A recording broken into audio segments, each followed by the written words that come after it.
మీ పిల్లలు ఇంటర్మీడియట్ మరియు ఎంసెట్ చదువుతూ సబ్జెక్ట్స్లో కన్ఫ్యూజ్ అవుతున్నారా? కాన్ఫిడెన్స్ లెవెల్ తక్కువగా ఉందా? రిపీటెడ్ మిస్టేక్స్ చేస్తున్నారా? అయితే మీకోసమే ఉంది రైజ్ యాప్.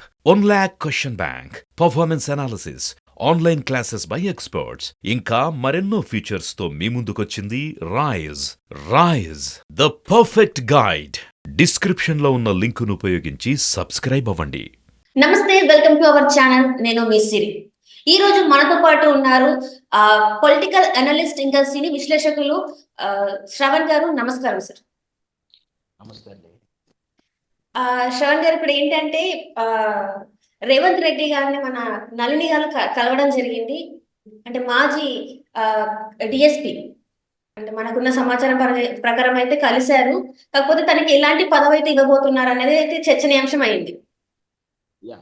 వాస్తవానికి అయితే తెలంగాణ ఉద్యమం భారీ ఎత్తున సాగుతున్నప్పుడు ఎప్పుడైతే సోనియా గాంధీ గారు డిసెంబర్ 9వ తారీఖున ప్రకటన చేస్తూ తెలంగాణ ఏర్పాటుకి ఇనిషియేట్ తీసుకుంటామన్న నోటీస్ ఇచ్చిన అర్ధరాత్రి నుంచి ఉద్యమము తెల్లవారి లోపు మారిపోయింది సీన్. ఇక్కడ సీమాంధ్రం చెందిన ఎమ్మెల్యేలందరూ రాజీనామా చేయడం, తద్వారా ఆ నిర్ణయాన్ని వాయిదా వేయడంతో ఉద్యమం ఇంకా తీవ్ర స్థాయికి వెళ్ళిపోయింది. అప్పుడు తెలంగాణ ఉద్యమాన్ని ఏ విధంగా బలవంతంగా అణిచివేయాలని ఆనాటి పాలకులు తీరైతే వెళ్తుందో, ఉద్యమకారుల మీద పోలీసుల చేత లాఠీ చార్జులు కానీ, బాష్పవాయులు కానీ దమనకాండ చేస్తున్న తీరునంతా దగ్గరుండి చూస్తున్నటువంటి ఆ రోజు వరంగల్ డిఎస్పీగా ఉన్నటువంటి నళిని మేడం గారు తన తెలంగాణ బిడ్డల మీద, తన అన్నా చెల్లెల మీద, తన అక్కా చెల్లెల మీద, తన అన్నదమ్ముల మీద పోలీసులు చేస్తున్నటువంటి దాడి చేతులారా తానే దాడి చేయాల్సి వచ్చిన పరిస్థితులు, భయంకరమైనటువంటి ఆ సన్నివేశాలు చూసిన హృదయం చెల్లించినటువంటి సాటి తెలంగాణ బిడ్డగా తాను నా అన్నా చెల్లెల మీద, తోటి అక్కా చెల్లెల మీద ఈ దమనకాండ చేయలేను, ప్రభుత్వం చెప్పేటువంటి ఆ హింసని నేను చెయ్యలేనంటూ ఉద్యమానికి సపోర్ట్గా ఆ రోజు ఆమె రాజీనామా చేసి నేను సైతం అంటూ జై తెలంగాణ అంటూ ఉద్యమానికి ఆమె ఇచ్చినటువంటి సపోర్టు వర్ణనాతీతమైనది, విలువ కట్టలేనిది. అయితే వాస్తవానికి ఆ తర్వాత ఉద్యమ తీరు పరిస్థితులు, కేసీఆర్ గారు ఉద్యమం తీవ్ర స్థాయి తీసుకొచ్చిన విధానం, తప్పని పరిస్థితిలో తెలంగాణ రావాల్సిన పరిస్థితి, ఇవ్వాల్సిన పరిస్థితితో తెలంగాణ ఇవ్వడం, ఇవన్నీ కూడా మనకు చరిత్రలో సాక్ష్యం, మనకు తెలిసిన విషయం. అయితే తెలంగాణ వచ్చిన తర్వాత తెలంగాణ ఉద్యమానికి సహకరించినటువంటి ఉద్యమకారులకు, కళాకారులకు, ఉద్యమకారులకు, ఇక లీడర్లకు ఎంతవరకు చేయాలనో చేస్తున్న ఉద్యోగాలు ఇవ్వడం, కళాకారులకు చాలా వరకు చేసినట్టు అయినప్పటికీ ఒక వెలితి ఉండేది నళినికి. ఆ ఉద్యోగం ఏదైతే తెలంగాణ ఉద్యమ నేపథ్యంలో రాజీనామా చేసిన నళికి తిరిగి ఉద్యోగం ఇవ్వలేదని ఒక నేపథ్యం ఉంది. కానీ వాస్తవానికి అపవాదుగా ఉంది కేసీఆర్ మీద. కానీ ఆ ప్రయత్నం చేసినా కూడా గ్రౌండ్ స్థాయిలో ఆమె తిరస్కరిస్తున్న విధానాన్ని, ఇంట్రెస్ట్ లేదని చెప్పిన విధానాన్ని, అంటే లోకల్ నాయకులు చెప్పారు అప్పుడు కేసీఆర్ ప్రయత్నంలో ఆమెకి ఇష్టం లేదు రావడానికి, చేయడానికి, ఆ వ్యక్తిగత కుటుంబ నేపథ్యంలో ఉంది అని చెప్పడం, దాంతో వెరసి ఇంకొక కమ్యూనికేషన్ గ్యాప్ కూడా ఉంది. దానివల్ల ఏంటంటే అది పని ఒత్తిడి వల్ల ఆ విషయాన్ని కూడా అశ్రద్ధ అయి ఉండవచ్చు. ఏదైతే నళిని గారికి ఏదో తెలంగాణ ప్రభుత్వం వచ్చిన తర్వాత ఏదైనా సపోర్ట్ చేయలేదు, ఆమెకు న్యాయం చేయకూడదని ఒక వెలతి ఉండేది. తరచూ ఆ విషయాన్ని ప్రతిపక్ష పార్టీలు కూడా తెర మీద తీసుకొస్తున్న వారు ఉండేది. అయితే ఇప్పుడు ఆ ప్రతిపక్షాలే అధికారంలోకి వచ్చినప్పుడు సోషల్ మీడియా ద్వారా ఈ విషయాన్ని కొంచెం ప్రచారం చేశారు. నళినికి న్యాయం చేకూర్చాలి, నళిని అని చెప్పేసి ఆర్టికల్స్ రావడంతో ఇటు ప్రభుత్వం, రేవంత్ రెడ్డి ప్రభుత్వంలోనూ ఇటు నళినిలో స్పందన కలవడం, రేవంత్ రెడ్డి కూడా ఏదైతే ఇట్లాంటివి చేస్తున్నాయి కదా, తనకు కేసీఆర్ పట్ల ఉన్నటువంటి ప్రజలకు ఉన్న వ్యతిరేకతను ఆయన క్యాచ్ చేసుకోగలుగుతాడు కాబట్టి ఖచ్చితంగా ఈ అంశాన్ని తాను పోలరైజ్ చేసుకుంటాడు ఖచ్చితంగా. ఎందుకంటే ఏ రాజకీయ నాయకుడు ఆ విధంగా చేయడంలో ధర్మం ఉంటుంది వాళ్ళకు. సో ఆ విషయాన్ని ఇనిషియేట్గా తీసుకోవడంతో నళిని గారు కూడా స్పందించి గతంలోనే ఒక 4-5 రోజుల కిందనే ఆమె ఒక సోషల్ మీడియా ద్వారా కూడా ఒక చిన్నపాటి లెటర్ కూడా రిలీజ్ చేసింది. దానివల్ల ఏంటంటే, నేను ఉద్యోగం చేయాలనేటువంటి ఫిజికల్ అండ్ మెంటల్ ఫిట్నెస్లో లేను, అంటే గ్యాప్ చాలా వచ్చింది. నేను ఆ పోలీస్ తరహా ఉద్యోగం అంటే శారీరక దృఢత్వం ఉండాలి, ఆ ప్రాక్టీస్నెస్ కూడా ఎప్పటికి ఉంటుంది వాళ్ళకి, రన్నింగ్లో కానీ, వాకింగ్లో కానీ రకరకాల ఫిట్నెస్లు ఉంటాయి వాళ్ళకు. సో వాటికి నేను వెరసి దూరంగా ఉన్నాను, నేను ఇప్పుడు నాన్ సింక్ అవుతాను, నాకు అంత ఫిట్ అవ్వదు అనే దృఢంతో ఉన్నాను. దాంతోపాటు నేను వ్యక్తిగతంగా ఆధ్యాత్మికమైనటువంటి రంగంలో ఉంటూ ఆధ్యాత్మిక సేవలు చేస్తూ ఆధ్యాత్మిక కార్యక్రమాల్లో ఉన్నాను. నేను భగవంతుడి సేవలో చేస్తూ హిందూ ధర్మాన్ని, హైందవ ధర్మాన్ని నలుగురికి పంచాలనే దృక్పథంతో దాని తగ్గట్టు యాక్టివిటీస్‌లో ఉన్నాను. సో, నేను ఈ లైఫ్‌లోని ఎంజాయ్ చేయదలుచుకున్నాను. నాకు వీలైతే ఈ ఈ దీనికి ఏమైనా ఎంకరేజ్ చేయండి అంటూ ఆమె ఒక సందేశాన్ని ఇచ్చింది. అయినా కూడా ఇంతటితో ఆగిపోతుందనుకున్నాం కానీ, మనం ఇంతకుముందు చెప్పుకున్నట్టే రేవంత్ రెడ్డి గారు దాన్ని పోలరైజ్ చేసుకోవడంలో ముందుంటాడు కాబట్టి, రైట్. బహుశా క్యాంపెయిన్ చేసుండొచ్చు, కన్సల్టింగ్ చేసుండొచ్చు. నల్లి గారైతే రేవంత్ రెడ్డి గారిని ఈరోజు కలవడం జరిగింది. So, sir. కలుస్తూనే నేను ఉద్యోగం ఇవ్వడానికి మీరు ముందుకొచ్చిన విధానానికి నేను కృతజ్ఞతాపూర్వకంగా ఉన్నానంటూ ఆమె చెప్తూనే, ఎందుకంటే రేవంత్ రెడ్డి కలిసొచ్చిన తర్వాత మీడియాకి చెప్పినట్టు సందేశం. రేవంత్ రెడ్డి గారి దగ్గర ఏం జరిగిందనేది ఇంక మనకు అధికారిక సమాచారం లేదు. బహుశా ఇంతకన్నా ఏం జరగదు. ఎందుకంటే తను కొనియాడడం కానీ ఆమెని అప్రిషియేట్ చేస్తాడు ఖచ్చితంగా. ఉద్యోగం ఇవ్వడానికి మీరు రెడీ అంటే మీకు తగ్గినటువంటి ఏ ఏ రకమైన ఉద్యోగం కావాలని మేము ఇవ్వడానికి సిద్ధంగా ఉంటామని చెప్తాడు. బహుశా తాను ఉద్యోగం చేయడానికి సిద్ధంగా లేదు. దాంతో పాటు యాహ్! ఆధ్యాత్మిక రంగంలో ఉన్నాను కాబట్టి నాకు దానికి ఏమైనా ఆర్థిక సహాయం చేయండి అంటూ ఆమె కోరానని కూడా మీడియా పరంగా చెప్పింది. వాస్తవానికి అలాంటి సహాయం చేస్తాడా? లేదా రేవంత్ రెడ్డి ఇవ్వదలుచుకుంటే అతనికి అవకాశాలున్నాయి. ఏంటంటే సంస్కృత శాఖ సలహాదారుడిగా గతంలో మనకు రమణాచారి గారు ఐఏఎస్ రిటైర్డ్ ఆఫీసర్ ఉన్నారు. తెలంగాణ రైట్. తరపున బీఆర్ఎస్ పార్టీ తరపున. సో, అలాంటి పోస్ట్ గాని లేదు ఇంకా స్పిరిచువల్ ప్రోగ్రామ్స్ ఉన్నాయి మనకు.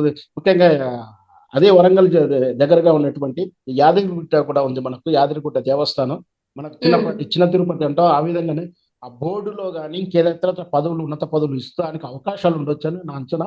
ఖచ్చితంగా ఆమె కోరుకున్నట్టు రంగంలో ఇవ్వాలి అంటే సంస్కృతి విభాగం గాని, దేవాదాయ విభాగంలో గాని, రేపు అవసరమైతే మన దేశంలోనే అతిపెద్ద జనజాతర అయినటువంటి గిరిజన జాతర సమ్మక్క సారక్క జాతర సమ్మక్క వస్తుంది. సారక్క. అవును సార్. దానికి ట్రస్ట్ బోర్డ్‌గా గాని, ఆ ఈవెంట్‌కి సంబంధించినటువంటి ఇన్‌చార్జ్‌గా ఇవ్వడం కానీ, లేదా ఆమె కోరుకున్న విధంగానే బుక్స్ అంటే ఆధ్యాత్మిక సాహిత్యాన్ని ఆమె ప్రచారం చేయదలుచుకుంది. ఆ ప్రచారానికి సంబంధించిన బుక్స్ ప్రింటింగ్ కోసం కానీ, ఇతరత్ర విషయాలకు గాని ఆర్థిక సహాయం చేయాలి. చేస్తూనే ఆమెకు ఉన్నతమైన హోదా, ఆమె కోరుకున్నటువంటి హోదాలో ఆమెకు ఏదన్నా పదవి అంటే ఇక్కడ నామినేటెడ్ పోస్టులు అనొచ్చు. అట్లాంటి పదవులు ఇస్తే బాగుంటుందని నా వ్యక్తిగత అభిప్రాయం. బహుశా రైట్. అలాంటి దాని కసరత్తు జరుగుతుండొచ్చు. మనదైతే ఏంటి అనేది మన నిర్ణయం ప్రకటించిన తర్వాత చూడాలి.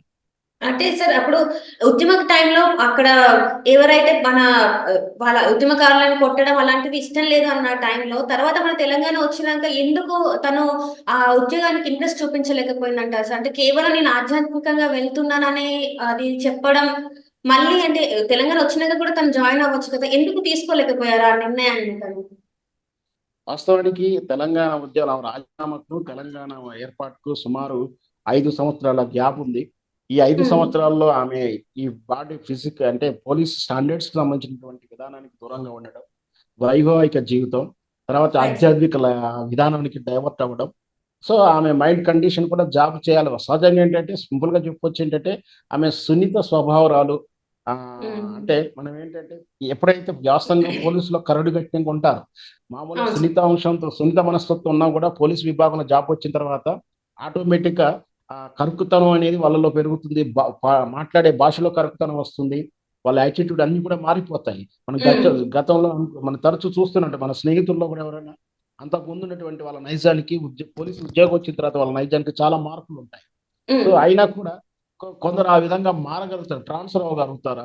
కానీ కొందరు మార్చలేరు. మార్పు రాదు. ఎందుకంటే అక్కడ జరుగుతున్నటువంటి ఆ థర్డ్ డిగ్రీ కానీ, కానీ హ్మ్. అది అలా ఉంటే కొన్ని సందర్భంలో అమాయకుల మీద కూడా నేరాన్ని ఒప్పుకోవాలనో, లేకపోతే ప్రభుత్వం గాని, ఇతర అధికారుల ఒత్తిడి మేరకు అధికారులు ప్రభుత్వానికి వ్యతిరేకంగా పనిచేసే వాళ్ళ మీద ఇట్లాంటి థర్డ్ డిగ్రీ అది అన్‌అఫీషియల్ కూడా ఏంటంటే రికార్డ్స్ కూడా ఉండవు. ఎఫ్ఐఆర్ కూడా ఉండవు వాటికి. అన్‌అఫీషియల్‌గా రైట్. తీసుకొచ్చి కొంత ట్రీట్‌మెంట్ చేసి పంపిస్తుంటారు. ఇట్లాంటి కళ్ళారా చూసినప్పుడు మనసు చలించిపోతుంది. అందున నళిని గారు స్త్రీ కాబట్టి కూడా స్త్రీ మనస్తత్వం కూడా పువ్వులా స్పష్టంగా, సున్నితంగా ఉంటుంది. బహుశా అలాంటి సైకాలజీ ఉండి ఉండవచ్చు. అందుకనే ఆమె ఈ పోలీస్ విభాగానికి, పోలీసు మాన్యువల్ ఏదైతే ఉందో దానికి అంతగా ఇంట్రెస్ట్ చూపించలేదు. అంటే మళ్ళీ ఉద్యోగానికి వెళ్ళాలని కోరిక పుట్టకపోవడం కారణం కూడా పోలీసు విధానంలో ఉన్నటువంటి వర్క్స్ వల్ల ఆమెకు మళ్ళీ డ్యూటీకి వెళ్ళాలనిపించలేదు. దానికి తగినటువంటి ప్రయత్నం కూడా చేయలేదు. వెరసి ఈమె పని చేయలేదు. అక్కడ కేసీఆర్ గాని ఇక్కడ గతంలో ఉన్నటువంటి టీఆర్ఎస్ ప్రభుత్వం గాని ఆ ప్రయత్నం కూడా ముందుకెళ్ళలేదు. కాబట్టి ఆమె ఈ 10 సంవత్సరాలు ఉద్యోగానికి దూరంగా ఉందనే చెప్పొచ్చు.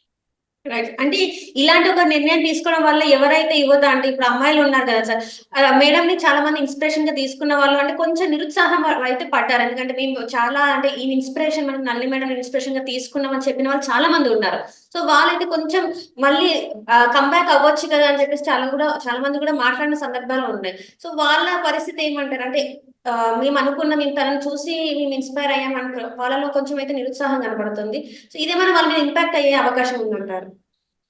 మేడం తీసుకున్న నిర్ణయం వల్ల. ఇన్స్పిరేషన్ అవుతుంది గానీ, మరి వ్యతిరేక రిజల్ట్స్ అయితే ఏం రాదు.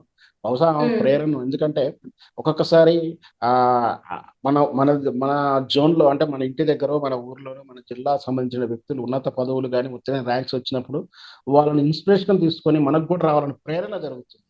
హ్మ్. అది ప్లస్ అవుతుందే గానీ, సహజంగా వాళ్ళల్లో ఎవరికి ఇట్లా ఉద్యోగం రాజీనామా చేసినప్పుడు వీళ్ళేమో నిరుత్సాహపడరు. కాకపోతే ఏంటంటే ఇగ ఇంకా ఇన్స్పిరేషన్ రావాల్సిన అవసరం కొంచెం పక్కకు తప్పుతుంది. అంతవరకే ఉంటుంది గానీ, వాళ్ళలో నిరుత్సాహం అయితే తగ్గదు. ఒక నంది గారే కాదు చాలా మందున్నారు. లేడీస్ ఆఫీసర్ కూడా వాళ్ళ ఐఏఎస్, ఐపీఎస్ ఆఫీసర్‌లు కూడా వాళ్ళందరిని కూడా హ్మ్. చూసి ముందుకు వెళ్తుంటారు. కాకపోతే ఈమె స్పిరిచ్యువల్‌గా ఉంది కాబట్టి, ఇగ ఆమె స్పిరిచ్యువల్ లైఫ్‌లోకి ఎళ్ళిపోతుంది కాబట్టి, ఈ నెగెటివ్ ఉండదు, పాజిటివ్ ఉండదని నా ఉద్దేశ్యం. Right sir. Right. Thank you so much sir. మీరు మాతో పాటు జూమ్ కాల్‌లో మీరు వచ్చినందుకు మీకు ధన్యవాదాలు.